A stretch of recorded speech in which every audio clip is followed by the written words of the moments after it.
계속해서 시장 참여자들이 실제로 보는 현재 상황 점검 그리고 투자 전략 짚어보겠습니다.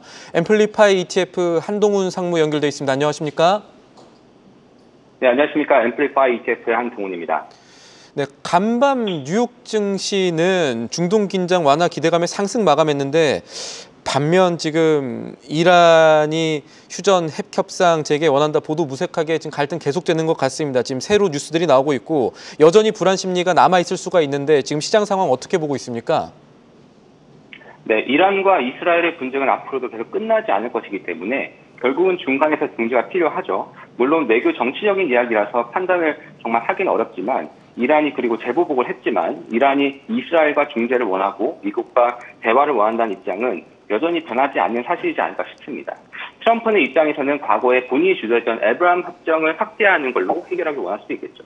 이란이 현재 미사일 기술력으로는 솔직히 현실적으로는 이스라엘에 그렇게 큰 타격을 주기는 조금 힘든 상황이지 않는가 싶습니다. 왜냐하면 몇 달 전에도 이란이 이스라엘에 엄청난 양의 미사일을 퍼부었는데 일부가 아이언돔을 뚫고 들어왔지만 타격은 조금 미미했었죠.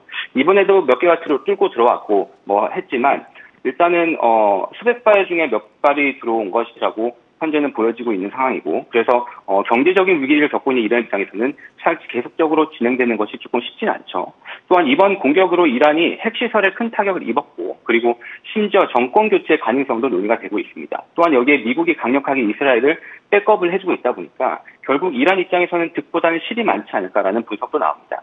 사실 금요일의 시장의 반응도 이런 것들을 조금 미리 보여줬다라고 생각을 합니다. 이란과 이스라엘 전쟁이면 정말 큰 전쟁이거든요. 그런데 사실 이거와 달리 미국채와 달러는 그렇게 강하지 않았거든요. 안전자산으로 금이 오르긴 했지만 그리고 솔직히 미국채와 달러가 아무리 안전자산의 매력이 떨어졌다고 하더라도 이 투자자들이 판단을 하기에는 미국채와 달러가 큰 폭으로 움직임을 보이지 않았다는 것이 이스라엘과 이란의 문제가 좀 국지적인 문제, 아직까지는 그렇게 확산되지 않는 문제로 판단하고 있다라고 보고 있고요. 이란과 이스라엘에 대한 반격이 또 클 수 있지 않고 미국을 공격하기에는 쉽지 않은 그런 상황이다 보니까 이러한 반응을 보였던 것 같습니다. 우리가 중동을 주목하는 이유는 본질적으로는 유가 때문인데 유가가 오른다면 인플레이션 자극하거나 장기화될 수 있다. 이것들도 시장이 염두에 둘 부분일 테고 이번에 미국 FOMC 기자회견 내용 살펴봐야겠지만 중동 위기가 이어지면 이것이 연준이 금리를 계속해서 높은 수준으로 유지해야 된다는 압박으로 작용할 수가 있을 것도 같은데 어떻게 보십니까?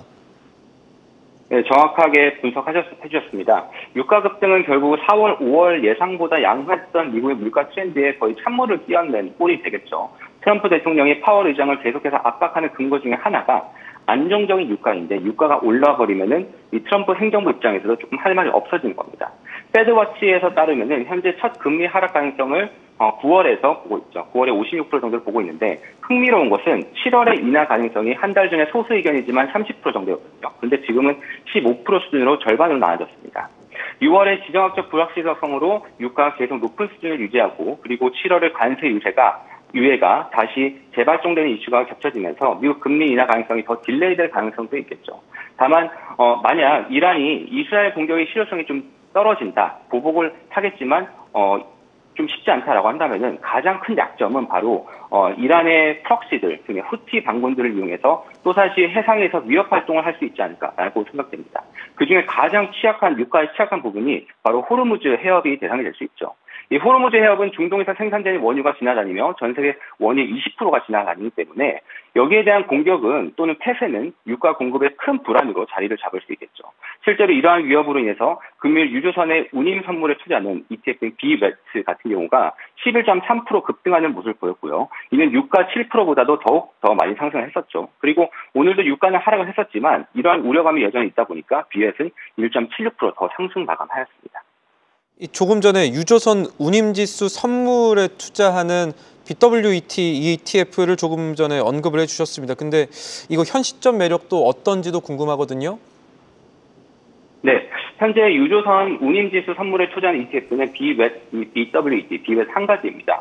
이 비웨트는 아까 말씀드렸던 호르무즈 해협을 지나는 유조선 운임 선물의 90% 이상, 그리고 대서양을 지나는 유조선 운임 선물의 10%를 투자합니다. 그러다 보니까 그리고 선물 만기는 1개월에서 6개월 정도 사이를 하고 있는데요. 아까도 말씀드렸듯이 금요일 하루에만 11%, 그리고 오늘도 1.7% 정도 상승세를 보였는데 다만 이러한 ETF는 투자분들도 너무 잘 아시겠지만 장기적인 투자보다는 그 모멘텀을 보시면서 투자하시는 게 맞다고 봅니다.